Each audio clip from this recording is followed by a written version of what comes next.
Hello बच्चों, good morning.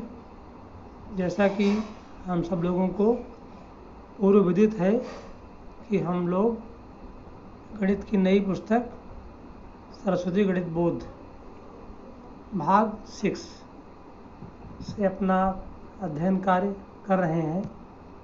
तो उसी कड़ी में ज्यामिति की आधारभूत अवधारणाएं, तो इसमें हम लोग कल ज्यामिति के संदर्भ में बिंदु, रेखा, रेखाखंड और किरण, इसके बारे में हम लोग कल सीख चुके हैं। आज प्रश्नावली 4.1 का क्वेश्चन नंबर 1 है, दी हुई आकृति से निम्नलिखित नाम लिखिए। इसमें 5 बिंदु, 1 रेखा, 4 किरणें और 5 रेखाखंड, इस प्रकार से हमको, तो ये हमारा चित्र है। चित्र में 5 बिंदु A, B, C, D, E, ये हमारे 5 बिंदु इस प्रकार से हो गए। इसके पश्चात एक रेखा DB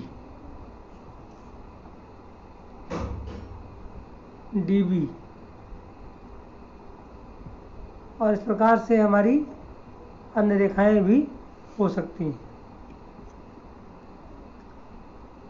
एक रेखा हमारी ये DB, इस प्रकार से EB, OA, OC और भी अनेक रेखाएं हो सकती हैं। फिर नेक्स्ट हमारा पार्ट है 4 किरण OA, OB, OC, OD, OE, इस प्रकार से ये किरण को प्रदर्शित कर रहा है। OE, OD, OA, OB, OC, ये सब किरणें इस प्रकार से हम, और भी किरणें हो सकती हैं, इसको हम दिखा सकते हैं। 5 रेखाखंड, तो 5 रेखाखंड में OA, OB, OC, OD और भी अनेक उत्तर हो सकते हैं। इस प्रकार से हमारा ये क्वेश्चन नंबर 1 कंप्लीट होता है। अब इसका हम जो है क्वेश्चन नंबर 2 देखेंगे। क्वेश्चन नंबर 2 हमारा है, दी हुई रेखा के सभी संभव प्रकारों के नाम लिखिए। जो हमारी ये दी हुई रेखा है इसके सभी संभव प्रकारों के नाम लिखिए। तो इसमें हमारा BA, BC, ये हमारा BC हो गया, ये हमारा BD हो गया, यहाँ से यहाँ तक हमारा AB, AC, AD, DA, DB, DC, इस तरीके से हम जो इसके सभी दी हुई रेखा के सभी संभव प्रकार हैं उनके नाम इस प्रकार से हम लिख लेंगे। BA, BC, BD, AB, AC, AD, DA, DB, DC इत्यादि सब हम नाम लिख लेंगे। फिर इसके बाद में नेक्स्ट है क्वेश्चन नंबर 3 है हमारा, संलग्न आकृति को देखकर नाम लिखिए। इसमें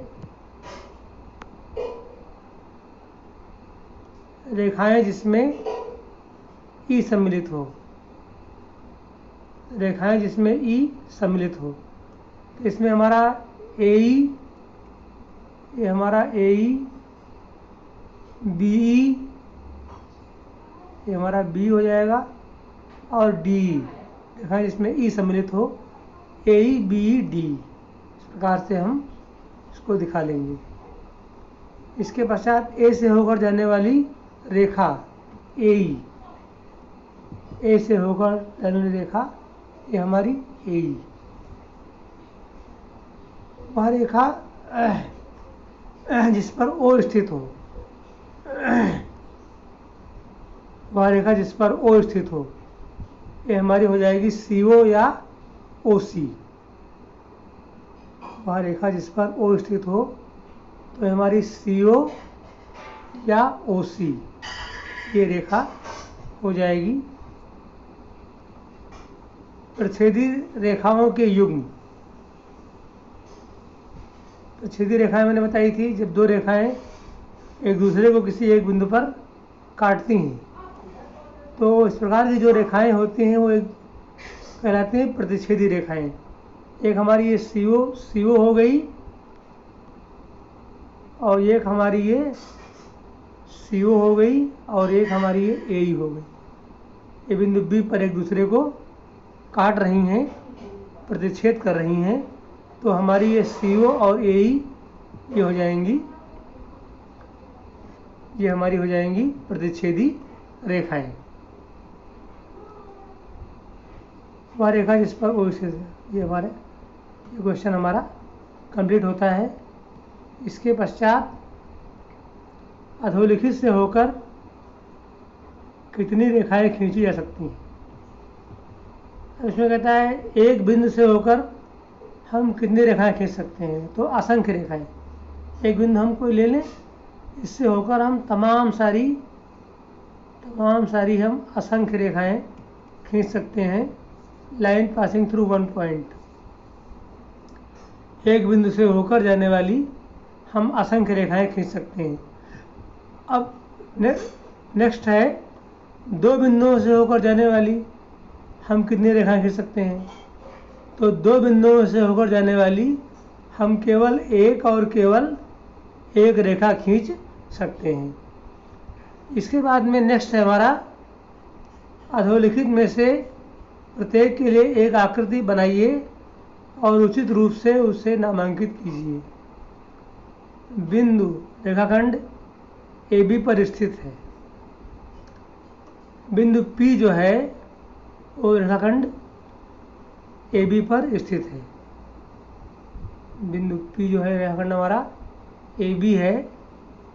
इस रेखाखंड AB पर हमारा एक बिंदु P स्थित है। इस प्रकार से चित्र बना करके और इसको हमें दिखाना है। इसके बाद में फिर इसका नेक्स्ट है रेखाएं AB और PQ बिंदु M पर प्रतिच्छेद करती हैं।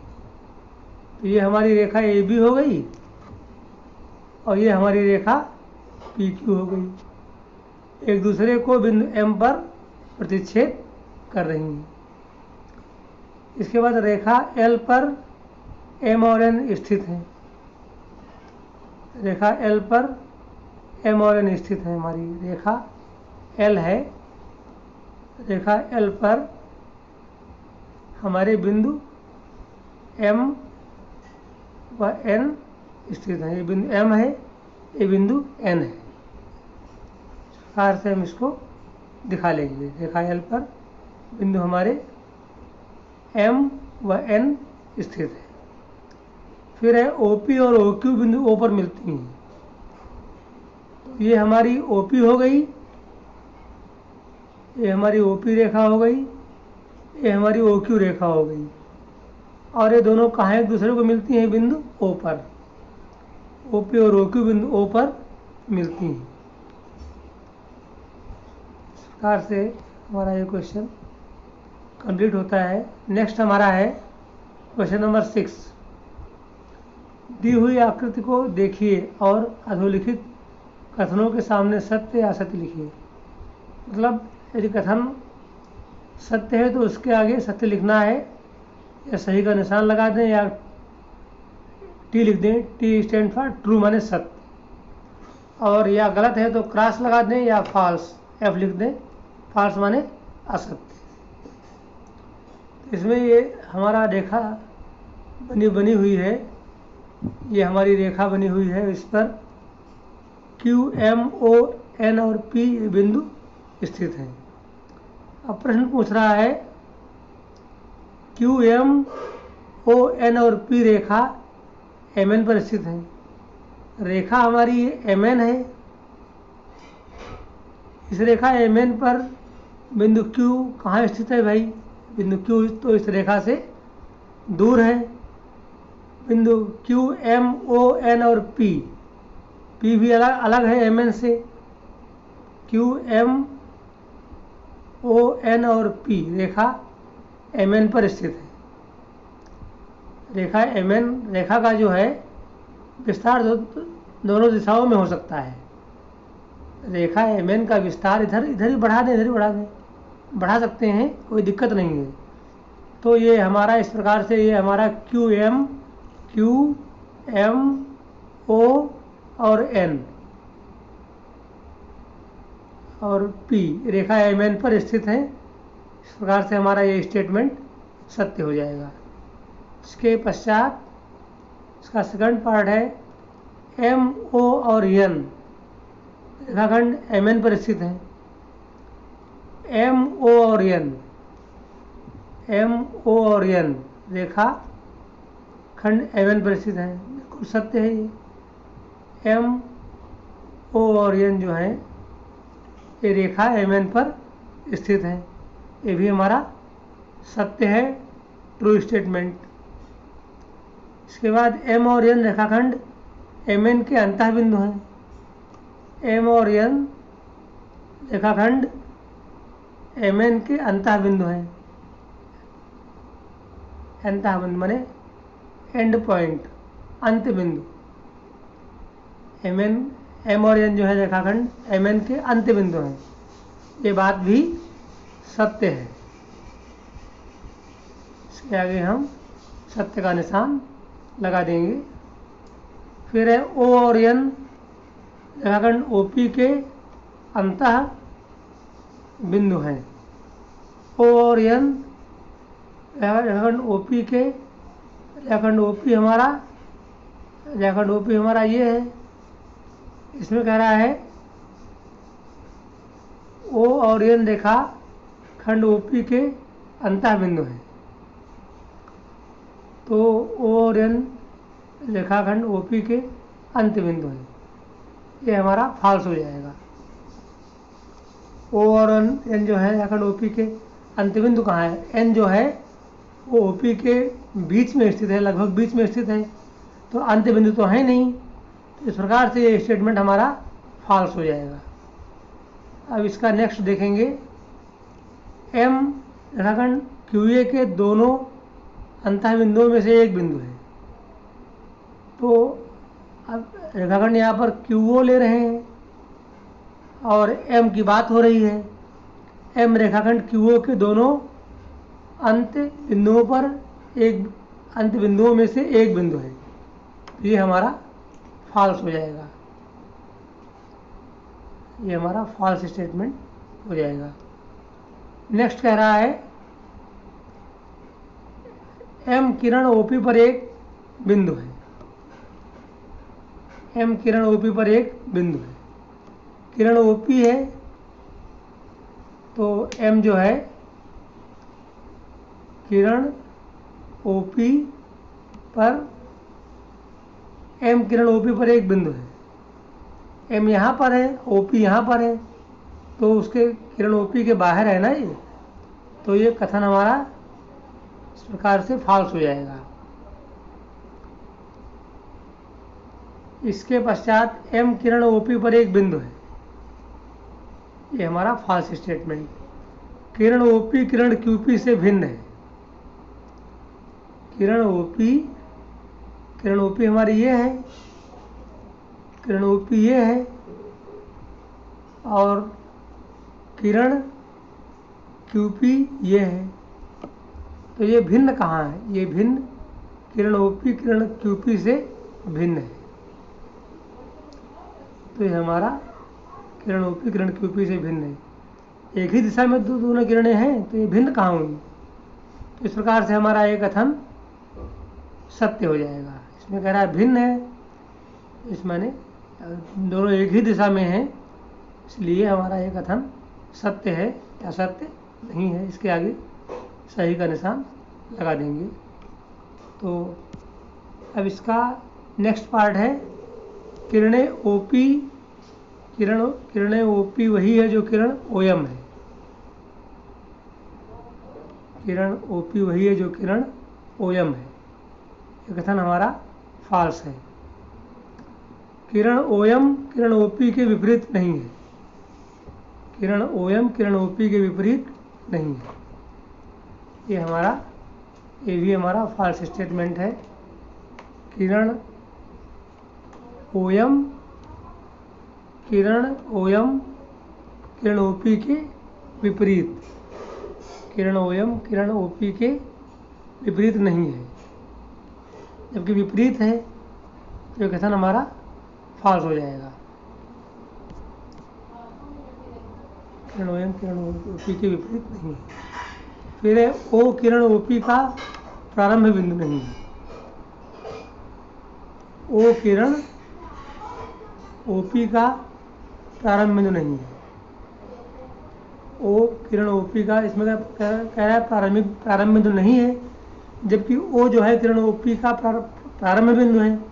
ये कथन इस प्रकार से हमारा फॉल्स हो जाएगा। फिर कह रहा है एन किरण एनपी और एनएम का प्रारंभिक बिंदु है। एन जो है वो किरण एनएम और एनपी का प्रारंभिक बिंदु है, ये हमारा कथन सत्य हो जाएगा। एन जो है वो किरण एनएम व एनपी का प्रारंभिक बिंदु है, कथन सत्य हो जाएगा। इस प्रकार से हमारा ये क्वेश्चन कंप्लीट होता है। साथ में ये हमारी एक्सरसाइज भी कंप्लीट होती है। थैंक यू बच्चों।